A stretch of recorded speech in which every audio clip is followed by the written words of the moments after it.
Hi, I'm Linda Deir, the author of Guided. Her spirit guide angels were her best friends and life coaches. Guided is my true life story and winner of the 2017 Body, Mind, Spirit Book Award. Since before I was 2 years old, I've seen, communicated with, and even photographed my spirit guide angels.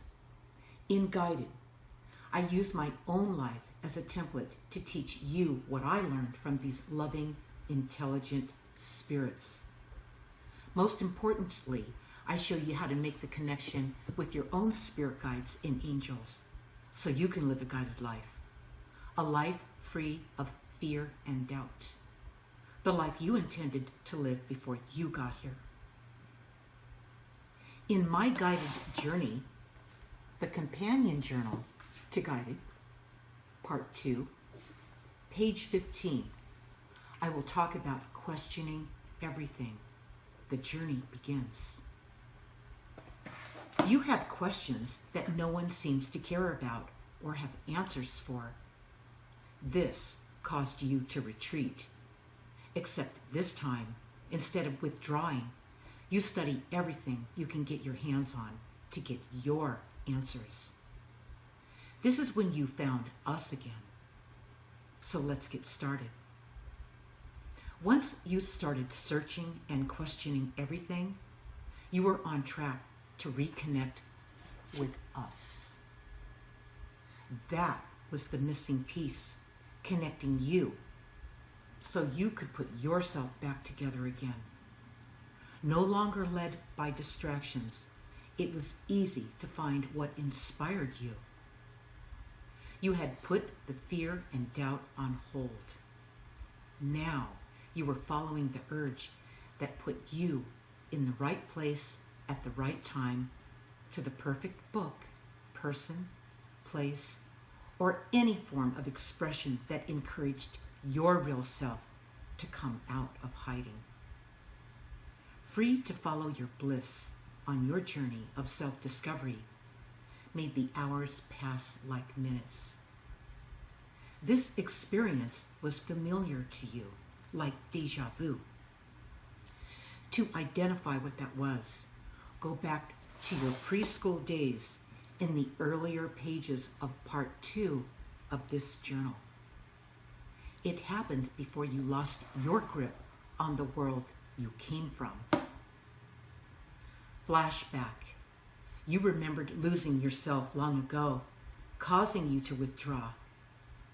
Feeling pressured to choose between two worlds, the one you came from or this one. You assumed you had to choose when all you had to do was not let this life scare you so much. You overreacted to what was really required from you here in this world. You took it all too seriously and even defended it with your efforts to fit in by doing the things the way everyone else did. You had also become rebellious and angry. Simply put, you had collected a lot of needless baggage. All this confusion came from the decisions you made as a reactionary child. You had some unlearning to do. The pain and confusion you experienced from your childhood are now clearing up.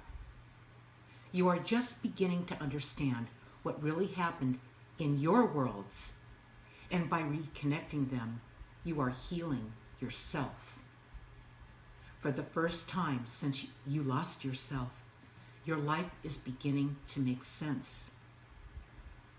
However, it's still not something you can talk about because it could turn into a competition and something you feel forced to defend. It's just too much work to try to explain your personal journey of self-discovery to anyone else. So rather than taking time up to do any of that, you just kept following that inner urge that moves you along with perfect timing. You are aware that both worlds do indeed exist, But you realize that at any point along the way, you could become derailed, just like before. The last time that happened, you were shocked out of your blissful moment by someone. It happened when they caught you off guard in their attempt to wake you up to this world. It was a series of disruptions, similar to this one, that pulled you out of the moment that was so natural for you to reside in. Having this comparison, you realized that trying to hold on to any moment instantly presented a feeling of insecurity. Why would you want to hold on to it only to miss the next moment and the next one? You realized you couldn't hold on to any moment. That was the conflict of living in just this physical world. So now that you are on this mission to fluidly live in two worlds, how do you keep from getting derailed along the way? You will become derailed from time to time. However, the difference is that you understand what happened before, along with what you learned from your searching and questioning everything. You are no longer making unconscious decisions from a single perspective. That's because you are connected. Very interesting. Anyhow, well, I have some questions about Ray, some of those things you said there. Okay, Ray always has his questions. I do. All right. So this, good if I start on page 1. All right. Early on, you mentioned about no one seems to care about your questions or have any answers to them. Why do you think this is? Why do you think people just don't care about you trying to change? Or is it something like they don't have an answer? Yeah, they don't think about it. They haven't gone to that place in themselves. They haven't checked in with their real self. They're just living over here. They haven't even thought about where they came from. They haven't even considered the fact that if you bring them together and work them into this world, that you could have and be so much more than you ever could have been just by being in a one-dimensional place, all right? That's why. So time-wise in a person's life, this is like the post-high school days. You mean what we're talking about right now today? This is when you start questioning. This is when you start right thinking about. I mean, right. the post-high school, getting out into the real world. You're teetering on that point in time.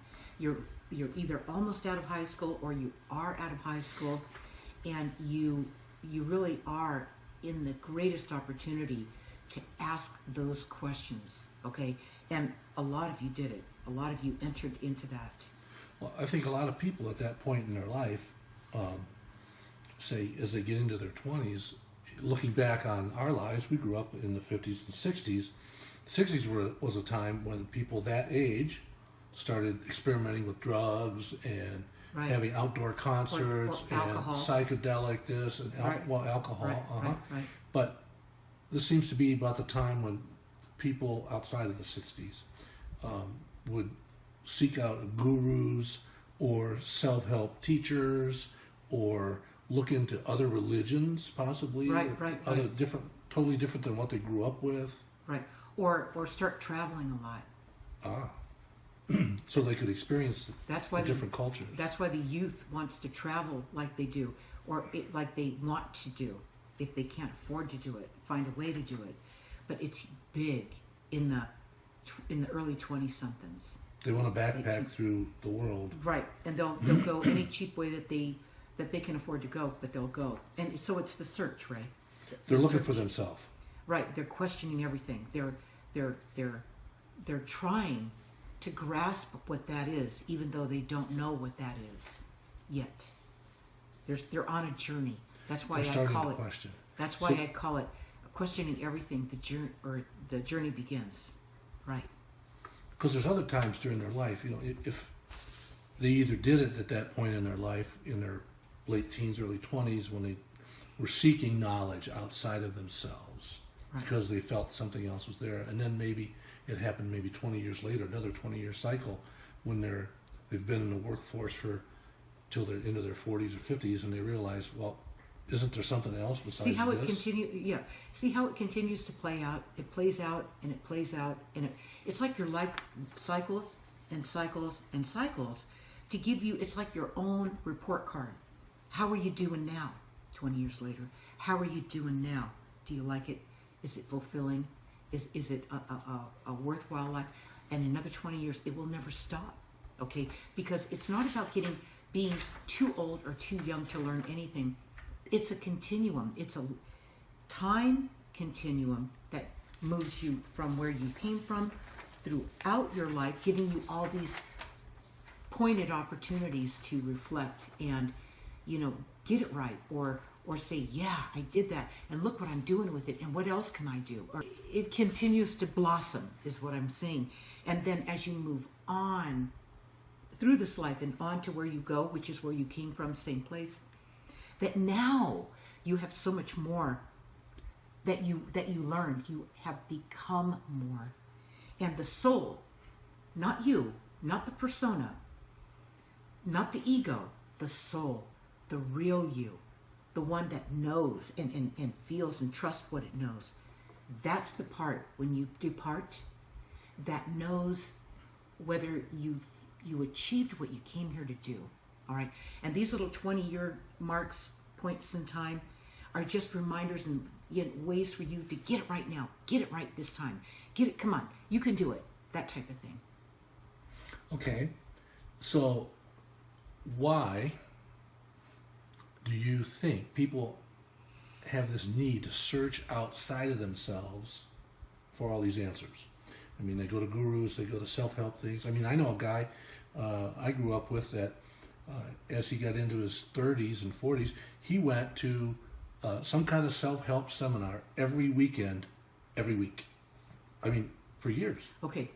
Just to get that rah-rah pump. And then he'd come back on Monday. Right, and the rah-rah would have been wearing off. He would have told us all about the fabulous seminar he went to. Right. And then later on in the week, he'd be telling us about the fabulous one he's going to this weekend. Right. So what he is that example is somebody where, and any one of you could have experienced that at some point in your life and know from that. You learned from that by going to that. You needed to go there because your gas tank was on empty by Friday night, by the time you left your job, the Monday through Friday thing, right? And you were on empty. You needed to go fill up your tank. So you couldn't let go of this life here. You couldn't really face what you needed to change. He only needed to go to these things because he was trying to indulge in who he knew he was, but didn't have what it took to really step over the fence. He was riding the fence. He was living, he was in this world, and he was playing around in this world and getting fueled back up so he could tolerate another week of this world. But he never made the commitment, okay, where he was going to be 100% true to himself and bring them together and see what that turned into, okay? He didn't know how to do that. So he played it, he rode the fence, he did it on a weekend. It was an event. It was a little mini entertainment. vacation. It was entertainment. It was entertainment. Okay, and you guys remember doing some of that, right? You'd go to like an angel party with your angel wings on. I mean, or whatever, little silly stuff. It was fun. I never went to an angel party with my angel wings. Ray, you didn't. Okay, so there's little things that you do along the way, and you learn from it. You look back at it and you go, that was fun, but I don't do it now because I get it. But it was a way of getting there. It was his way of getting there. All right. So he remembered it, Ray. He did remember it, but he didn't know how to bring it together yet. That's all. But I got the feeling that I questioned, did he really want to change? Well, he questioned it.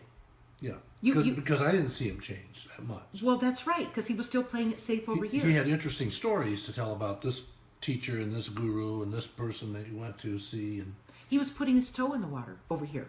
on this side, where he was, where his real self was. Over here, he was still not convinced that he could afford to have this interrupt this over here. He didn't see how it could come together and complement each other. That's all. So you did see the right thing. You saw it. He couldn't bring it with him, right? He didn't know how to do it, okay? Yeah. Yeah. I mean, he seemed pretty charged up about it when he came back on Monday night. Yeah, he got a spiritual high. Right. Okay, instead of, it's something like vacations. You go on vacations to get away from this world, right? So you can, go back to the dreamy part of yourself that, where you lighten up and you just let all this go. Why did you need to do that? You didn't need to do that. If you never let this go and you interfaced it with this and you were one with all that, you wouldn't need, in this world, to escape it, okay? It's the same thing with this guy. He needed somewhere to recharge his batteries, to escape this world, right? Right. I mean, isn't the goal to live a life that you love so much that you don't have to run away from for a weekend or for 2-week vacation? Right. That's the whole point. If you find that you're doing that and you wonder why, I can't even afford these vacations anymore. Why am I doing this to the family budget? I can't do this. That's when you have to slow down and start questioning everything. Go back to this point in the book, in My Guided Journey, page 15 of part 2, the journey part. And remember where you left off there. Remember what that was for you. It will be in there that you realize why you keep trying to escape from this world. Find another place, a vacation, maybe a place to move to, a new relationship, a new job, something to disrupt this. Really what you're trying to do is you're trying to put yourself back together again, and you keep avoiding this by doing all these things which are called distractions that keep you more committed to just this world, all right? Yeah, and he wouldn't go to these get-rich-quick things. He was a very successful businessman on his own. He had all the money he needed, so he wasn't about going to these things so he could make more money. Right. And I imagine there was a lot of people just like him at these, because these were very expensive things to go to. I imagine he saw a lot of successful people already there. What is it about these rah-rah weekend seminars by these self-appointed gurus that attracts those kind of people who are already successful? They're not. How do they see them not being successful? How do they see themselves? You mean themselves Yeah. as not successful? Something's missing, Ray. And they can't put their finger on it. They don't know what it is. They just know that they gravitate toward these type of personal development seminars, and they feel it makes them feel good. So they go there. They can afford to go there. They like it. But they can't let this go. They don't know how to bring them together. See, if this guy that Ray's talking about, that's already successful over here, actually could figure out how to take this part of him that he goes to every weekend to feel, okay, he could bring that over here and have the creativity, the imagination, the curiosity, the courage to actually interface it with the world that he's learned to be successful in and make this successful. He has no idea what that would look like. I have no idea what that would look like. It's the risk that he needs to take. At some point, you are not in touch with him now, but Right. It's the part of him that keeps reminding him, we got to get this together. Come on, you got to put yourself back together again. It's the putting yourself back together again part that we're searching for, that we're reaching for, that we seem to be missing all the time. That hole right here, all right? And we keep just wondering why don't these other distractions, new relationships, a new house, a new car, all these things that you can have in the physical world, why aren't they doing it for me? A new vacation or whatever. what's going on? Okay, it's because of this. And he just had not yet figured out how to interface it with his life. That's it, Ray. As hard as that is for you to believe, that's all it is. Now, taking the step to bring these two together will take what he's doing here, in many cases, will turn into, slow it down. Because he's got to get his bearings. He's got to get his sea legs under him. He doesn't know how to balance these two worlds, living in two worlds, all right? He doesn't know how to do that. So he's got to start from the beginning as in bringing these together. And nobody has his answers. Questioning everything. The search begins. The journey begins. So you got to go back. You got to go back to where it started. Late teens, early 20s when this started, questioning everything. Page 15, part 2. And recall what happened there. Everybody's answers are different, but the possibility of you actually achieving this, where you become one and whole with all of yourself, now you become a powerful force, much bigger than anything you had in mind over here. Okay, just that's wimpy compared to what this turns into. But you've got to have the courage. You've got to trust yourself enough to go, and you've got to build you still have to pay the bills, right? You still have to take care of the kids and everything. You've got to fit a slot in there. Is it 1 hour a week? Is it 5 hours a week? Is it once a week, at times at night? Is it, what is it? Figure it out. Find a place to start so this can begin to interface with this. That was interesting because thinking back, his major distraction was his business. He kind of had like a one-man business, and he was real successful at it. But he didn't have a relationship. He didn't spend all his money on fancy cars. He drove an old pickup truck. He was just focused on working, and then when the weekend came, Friday, he was off to the next seminar.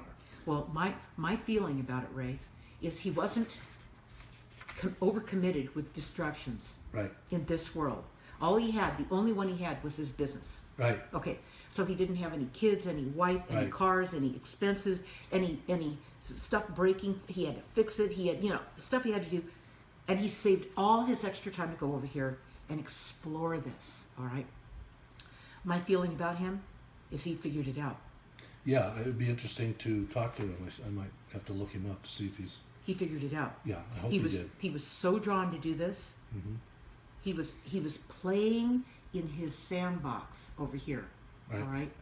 And he, at some point, I'm telling you, he did something that pulled himself back. Yep. That put himself back together again. Like Humpty Dumpty. Right.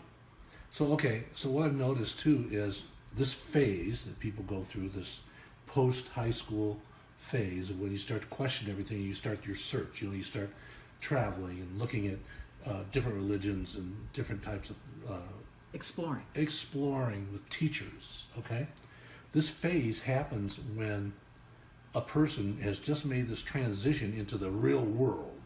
Right. Because that's the time when kids, young adults, are pushed out into the world on their own.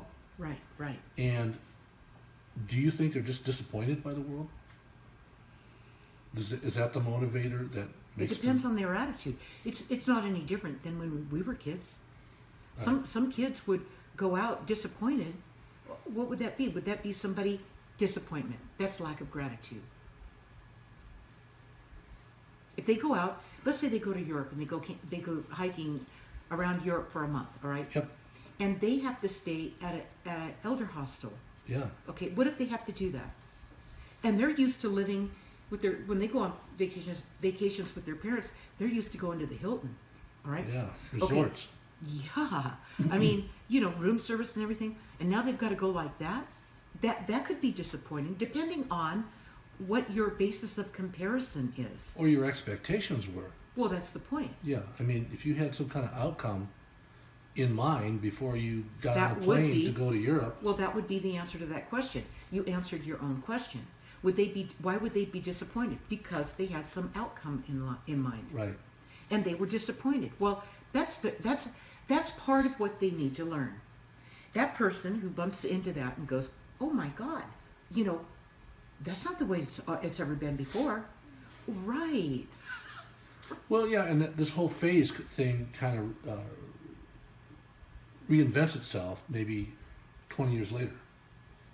Here you are around the age of 20, and then around the age of 40, you've been in the workforce for 20 years, and you look around and you see, what have you accomplished? I mean, if, the studies will say that by the time you're 45, you've probably reached your peak, earning peak, right in there. And now you're even more disappointed because what is it that you've missed? You felt you missed something 20 years ago. That's why you went looking for it. Okay. And now, okay. Now you're more disappointed. Good. With Perfect. With the life. And that's exactly how this universal law works. It's exactly how your soul and all the guides and your higher self and all those that help you figure out how this life was going to go down so you could achieve what you came here to do. That was the signal, the warning sign. The bell went off, the alarm went off, the siren went off. That was your time to step back and go, wait, just like Ray said, what, 20 years went by, what have I accomplished? And it might be that in the eyes of other people, that person accomplished a lot, okay? Right. But that person still, like the guy Ray was talking about, that spent his weekends in these self-help places. Because he was in his 40s when he was doing this. Right. He was about 10 years older than I was. So he was feeling the urgency. You see, every time we have these times in our lives, it's an urgency that it comes from this urgency, and it's from your soul self that remembers you, that knows why you came here, that intends to see that you accomplish what you came here to do. It will never let up. It's not meant to feel bad. But if it feels bad, it just means you put it off too long. Now it's urgent. And those kind of people, and everybody knows them, they say things like, I can't wait till I retire so I can do what I really want to do. I mean, I think I asked this guy one time, when you were younger, what is it you want to do? He said he wanted to be an actor. Wow. And what did he do? How did he he had his own sales company. Oh, okay. Well, he was an actor. If he was in sales, then you have to be pretty convincing, right? Yeah, you have to know how to improvise. Okay, so he's got some, he wasn't starved out of being an actor. No, all right. He had that type of a job where he could be an actor. He could use his acting skills. His convincing. Standing up in front of a group of people making a sales presentation. No, that's right. That's exactly right. So he wasn't starved out. But you hear a lot of other, not him in particular, but you hear a lot of people say that. I can't wait till I retire so I can do what I really want to do. Which is usually something they wanted to do in their late teens. Okay, it goes back to questioning everything. This was your pause, your moment in time to take a look at, what am I missing? Wait a minute. Did they lie to me? Wait. The world I was told it was like and the world I'm entering into, they don't seem to relate. What's going on? You question everything. The journey begins. The journey does begin whether you get it or not.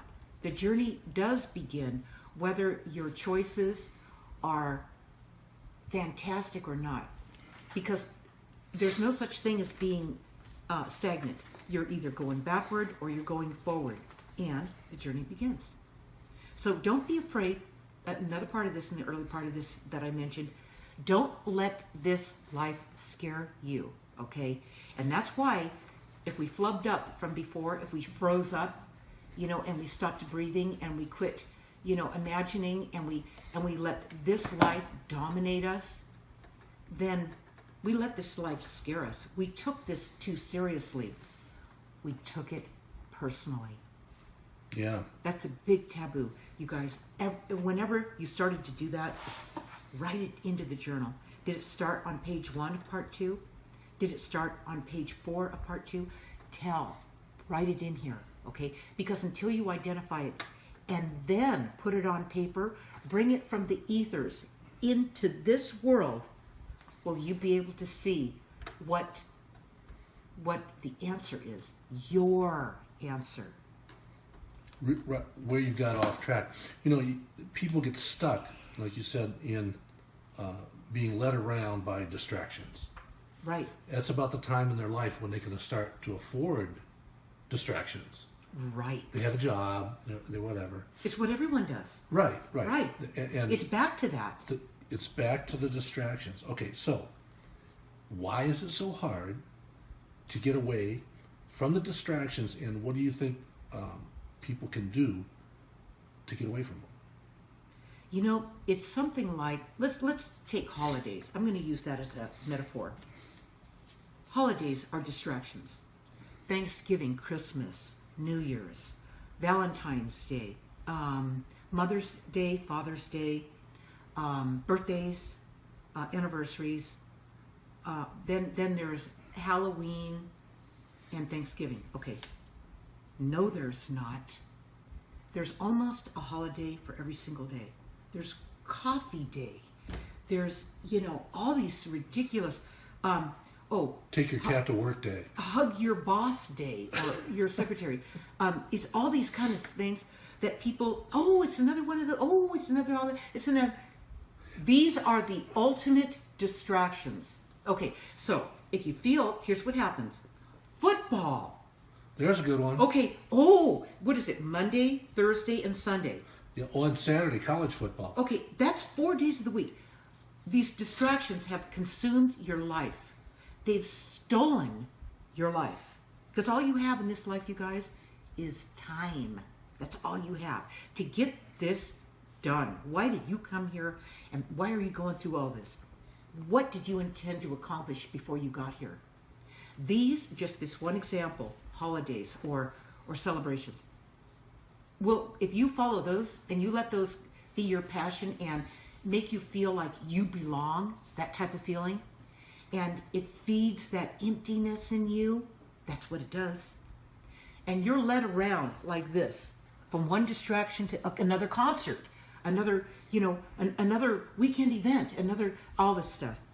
Not only are you broke, but you're living like this.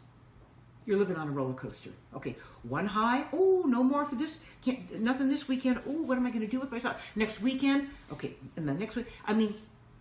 You didn't come here just to do those things, all right? You're not going to live a fulfilled life if that's all you let happen and be led around to do all those things. You're feeding somebody else when you do that. It's an addiction to a tradition. It could be your family that keeps you running around, the grandkids, the kids, the husband, the church and everything. Where's time for you? And even if you're retired, it gets even worse. Okay? Now, it's just one thing after the other. It's another excuse to miss your life, to overweigh yourself in this world and miss why you came here, miss who you pushed away, and walk around dragging a leg because this is all you're involved in. So no wonder you feel like, what's missing? You read books and you sneak it in between all these distractions, and you sneak it in. You wake up in the middle of the night. You read that book you've been wanting to read because they won't leave you alone. It's distractions, and it's addictive. Once you get used to it, but it's the birthdays. I can't say no to that. It's another party. I can't say no to that. It's another football game with all this food. I can't say no to that. They're counting on me. How do you step out of that cycle, that endless cycle that's consuming your life? How do you do that? Well, I think all of these distractions, whatever they are, for men and women, are all designed for one thing: is to keep you broke. Well, yeah, it's to feed somebody else. It's to keep you distracted from your real life and giving any thought to your real life. Right. And to keep you broke, so you have to keep within the system. You can never get away from it. It's called debt. Debt. Debt slaves. So you step into debt. You got the credit card. You can charge it up one more weekend or whatever. But it's our own doing, you guys. So the point that we need to talk about here is when you feel unfulfilled because you step out of, let's say, you decide one year you're not going to have Thanksgiving dinner. If you guys want to have Thanksgiving dinner, go have it. All right. But I'm taking a pause from this tradition so I can manage my distractions better. And then on that day, I can, even if I don't sit there and question everything and get another book and read another book and all that, maybe I just do nothing. Maybe you go down to the soup kitchen and you help people. You hand out Thanksgiving dinner. Yeah, that's right, Ray. That's right. We have to get this turned around, you guys. Whatever it takes over here to begin to put a spotlight on the part of you that you pushed away, that you didn't even know you did it from a long time ago. You did it back on page 1, 2, or 3 here. All right, part 2.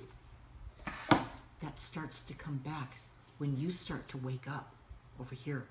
And you start to not let this life just be all there is, racing you around.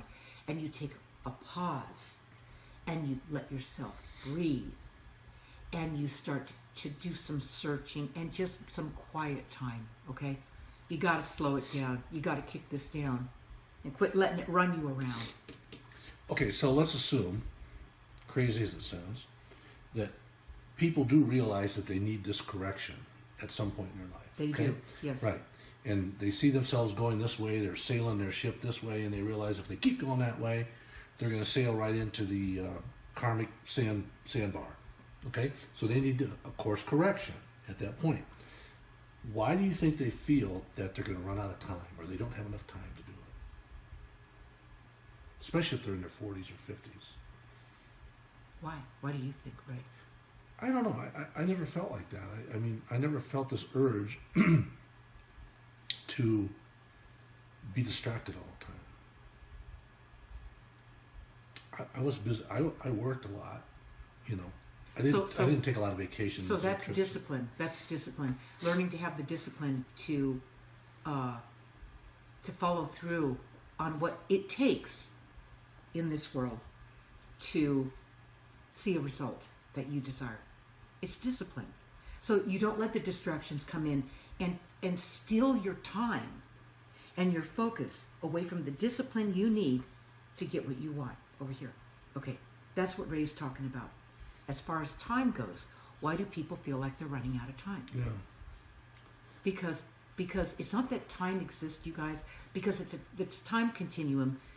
You came in from somewhere, you're here now, and you go back to where you came from.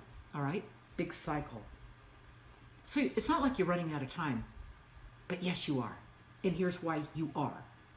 Because you came here into a physical form. This has not been easy, all right? Not for anybody. And you only have time in this life. You think while you're here, you start to panic and you grab for money. You got to have more money.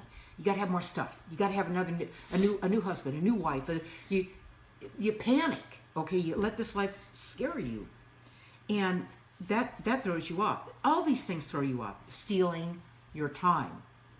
So depending on how you've lived your life or what your mission is, if you've got this driving force within you, this urge that will not stop, it's telling you, you have more to do than everyone else. You came here to specifically get something done, and you've got a lot to do. Then you feel like, that's my world, okay? I feel like, oh, I know there's time. I know I've got the time. But I've got a lot to do. Okay, I feel it. And so my reason for feeling that is that I know I came in to do a lot of stuff. Somebody else's reason for doing that might be because they can't seem to gather up the time that they need because of all these distractions going on. They can't get anything done. You know, you hear people say, I can't get this done. I can't seem to get this done. Well, it's because our priorities are out of whack. And we need to give up that standing in that line at Starbucks for 20 minutes, waiting for coffee that cost, $6 that you probably didn't need. And instead of doing that and getting all jacked up on this caffeine, our priorities are so messed up. Oh, I got to go to that football game. I gotta, we're gonna have the party, and it's just racing after things that will have no value, absolutely none, in a week from now. Yeah, it's their choices. As they're leaving this one distraction, the big distraction in their life, their job, they make a choice to turn right and go to happy hour with the gang rather than turn left and go to the gym and work out and do something for themselves. Here's why I think they look back when they're in their 40s and 50s and they need this course correction, and they think they might be running out of time. Yeah. It's because they look backwards and they see that for the last 20 or 30 years they've been doing it the wrong way, and they're scared. They don't have another 20 or 30 years to get it right. So what you're saying, Ray, is that they feel regrets around the life they've created. Right. They're not happy, and it doesn't matter how much money they have. I know a lot of wealthy people that are miserable. They don't have a good relationship. They don't have relationships with their friends or family. Or they're kind of one distracted island. Well, I don't know that somebody who's that invested in feeling like that and justifying how they feel can ever be reached. Right. You can't, if that's how far out it is for you, then, and you're not even interested in any of this, you're not watching this video right now. Right. They're I'm out sure, distracted. They're out eating buffalo wings and watching football. Right. I'm sure that you've been distracted by now. Or bored to tears. Okay. So basically what it comes down to is a choice between the groupthink, keeping all your friends, doing what your friends like, and individualism. Well, it's not a choice, actually. I'm going to say this. Yeah. When you come into this life, you're either one or the other. Along the way, if you're just in this world and you're filled with distractions, what Ray's talking about here, you're clueless, you're unconscious. Every now and then you'll get that twinge where, I'm certain something is missing. I'm certain that, I mean, these things don't fulfill me. What's wrong with me? I should be happy about. I should love my life. Anybody would love my life. But I'm still feeling this. But because you're so used to, let's say that person is so used to having, everything perfect and going on this vacation all the time, and they're not willing to give anything up. They're not willing to change anything in this world. Then what they're going to do is this will not let them forget that they did indeed come from somewhere else, and they did push their real self away, and something is indeed missing. The void, the hole in their soul is indeed there, but it's not painful enough yet. So this is more exciting than the pain that continues to erupt. This has a bigger grip on them, all right? In some lifetime, they will yield to this. They will yield to this. They will then learn to bring these together, all right? They will. Everybody, I got to tell you that no matter what we think, everybody will get this at some time. It may not be this time. It may not be the next time, but they will get it. The soul is here to perfect itself. Right. And like you said, the people will do anything to avoid more pain, but they just don't have enough pain yet. That's it. Even if they, and you know what, those people many times are the biggest complainers. And you want to know why? Because if the pain was really, really, really, really that bad, rather than them taking up your ear to complain, they wouldn't have time to do that. Right. They'd be in so much pain, they'd be doing the work. Okay. So don't believe it when you see it. Next question. Because of that. Why is it so hard? Or maybe I should turn that around. Wouldn't it be easier when you decide you're going to go back and reconnect with the person you came in as to have a partner to do it with, rather than try to do this on your own? Why is it so tough? Wouldn't that be easier? Because obviously there's more people who feel just like you, that they're feeling the same hole in their soul. Oh yeah, everyone feels it. Everyone feels it. So why is it hard to find somebody to go through this with? Okay. To learn. to study together, To enjoy the ride. enjoy learning. Okay, enjoy the ride, because not everybody cares about it. Yeah.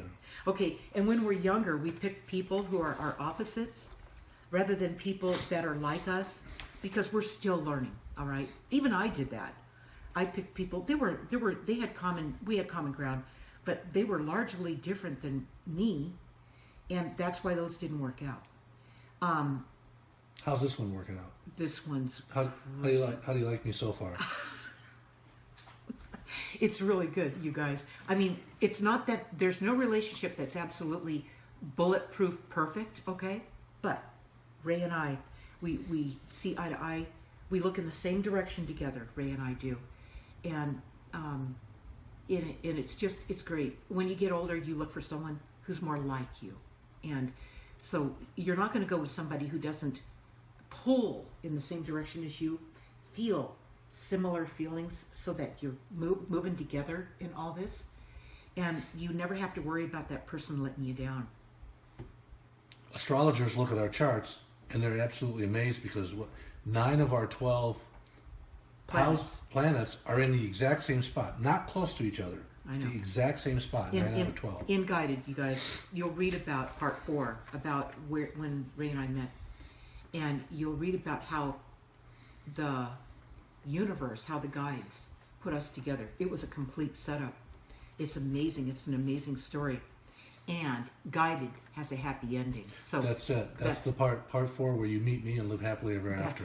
That's it, Ray. Okay. And vice versa, Ray. That's it. Okay, so even though Guided's edgy in the beginning, and no doubt it is, it is my true story. It is how it happened. But look how it all turned out. It did. Okay. The book, My Guided Journey. Pick that up.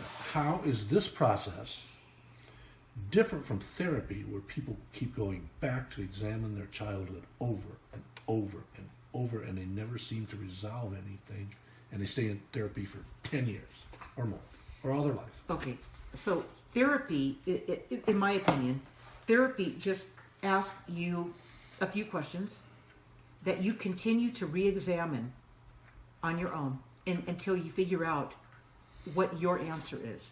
I'd say that's what it is. Therapy. A therapist, psychiatrists, psychologists, they really never give you any answers. No, they don't. They encourage you to get your own answers. They never do that. They just work you through the cycle until you eventually see something there. Okay, right? Okay. Yeah, for a lot of money. So, okay, that's right, for a lot of money. And what was your second half of that question? They never seem to resolve anything. I know, but what's the comparison? What's the other part of the question, Ray? You asked me, what is the difference? Well, in My Guided Journey, you're asking yourself questions. Right. So that's, in a way, that's similar, but it's way different, because a lot of those things, questions in here that make you go back and think, like go back to fear, like a lot of people can't get past that part.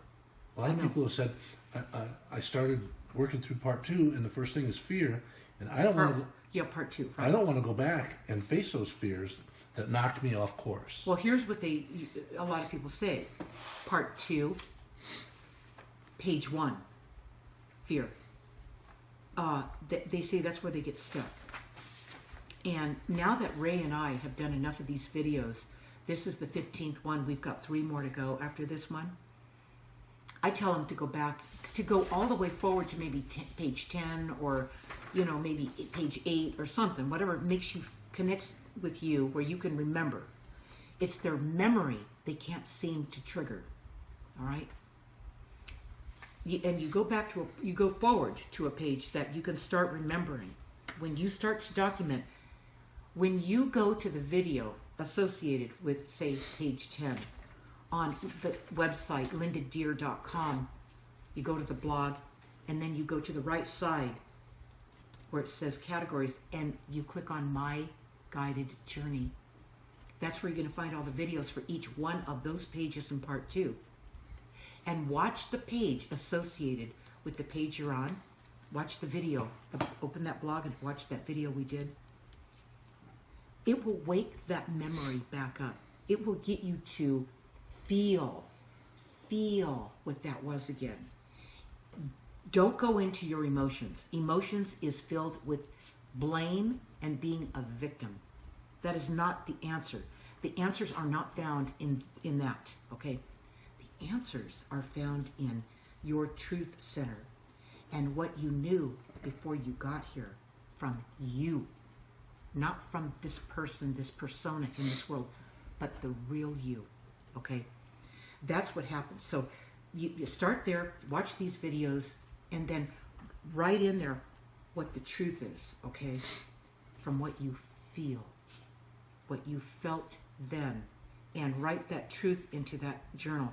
And don't worry, it's like writing a book. Don't edit what you're writing while you're writing it. Just write it in there. Don't judge it. Don't worry about misspelled words. None of it. Just write it in there. Write down what you feel as fast as you can so you don't lose it, okay? And then let it rest the next day or by the weekend or whenever you have the next chance to do it. Go to the page just before that, let's say page 9, and watch the video associated with that we did. And go back into that truth center. Don't let victim stuff kick in and start mucking up your journal. Stay true to yourself, your truth center. And that's your real self. And by the way, as you're writing all this out, your guides are with you. They're right with you. You know why? They've been waiting for you to be ready. And you're finally doing the work. Yep. Yeah, that's a good point, because that's the difference between my guided journey and the therapy. The therapist will always say, well, express your emotions. You know, lay there on the couch and cry for the entire hour. Can you tell how irritated that makes Ray? Yeah. So psychiatrists do this a lot. I've known a lot of psychiatrists, and they will always tell their patients, their clients, to express their emotions. Well, that keeps you stuck. Those are the same emotions that formed your beliefs about what happened. Which is the problem. Right, that's the problem. It's the core of the problem. You got to go past all that to see what really happened, to see it for what it was, to see you for who you really are.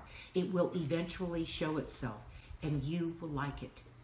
You will be so glad that you started this work. And you'll look back at yourself, at the self that was just in this world, trying to hang on another day, hoping things would change. Waiting for things to change. Hoping. Yeah. Most people realize that nothing really changes until they actually do something. It's the action that precedes any type of commitment going forward. Once you start, it's so addictive.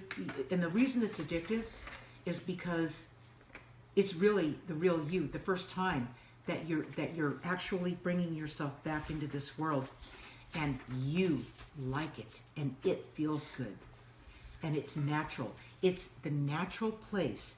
It's that part of you that knows how to live in the moment. This part of you can't do it. It's lame. It can't do it. This part of you is a master at doing it. It's good. Well, I think you've addressed all my questions. Why don't you tell people where they can get that fabulous journal? Okay. First of all, you can get guided on Amazon in audiobook, paperback, or Kindle. And you can get my guided journey on my website, lindadeir.com. You'll see it right on the right side. Free download. The guides, my guides, when I was done writing this, when we were done writing this, said they want this to be offered for free, especially for the readers of Guided. Because with Guided, it's thousands and thousands of book sales around the world. I've had so many compliments, fans, and people that wanted to know more. They want to make this connection to their guide. They want to know how to do it, and they're serious about it. Couldn't ignore it. Had to write my guided journey. That's how come this came about. It came about from necessity. Mother the mother of invention, necessity, right, Ray? And there's never been any journal like this ever No, written. no. And what the guides called it is they called this a work in progress. And it has been a work in progress. This isn't just like writing a book, publishing it, and being done with it. Here's your journal. Have a nice life. The guides did not want that. They insisted on these videos for each one of the pages in part 2 to really help you guys get there, to really get you in that place, to explain how you got off track, what caused it, okay, and where you are now, and how you do the work, how you bring it together, okay? You can't understand how you got to where you are now unless you understand Where you go back and find out where you came from. That's the premise. That phrase is the premise of my guided journey. This is a book here. Guided is a book that will change your life, and this is a book that will restore the lost knowledge, the forgotten knowledge that you came in here with. That is so well said, Ray. I can't say that better. That's exactly what this is. So, if you haven't read Guided, read Guided or listen to Guided. You can listen to Guided Yeah. on audiobook format while you're in your car driving between distractions. Right. How's that? A good place to start. That's good, Ray. So you don't have to wait for the weekend. Yeah, there you go. Okay. So how about, what are we going to talk about next week? We're going to be here again next week, same time. Same place. And next week we're on page 16. Right, it's page 16. What is that about? And that one is time alone. So just as soon as you finish questioning everything, you read everything you can get your hands on, you search, you go to those weekend seminars Ray was talking about, you do all this stuff. You're really, really looking. You realize after all that commotion, what you really need is some time alone to really let it sink in and master this and connect with this and bring them together. Okay, we're going to talk about that next week. I have written a series of videos in support of the readers of my guided journey, the companion journal to my flagship book, Guided. Each week on Facebook Live, I talk about your journey back to the beginning when you first made contact with your spirit guides and angels. They haven't forgotten even when you ignored them or didn't realize they were there. In these Thursday Facebook Live videos with me, you learn how to journal your hidden knowledge, documenting your life journey, revealing who you really are and why you are here. When you follow this, you not only get your life back, but you will never doubt yourself again.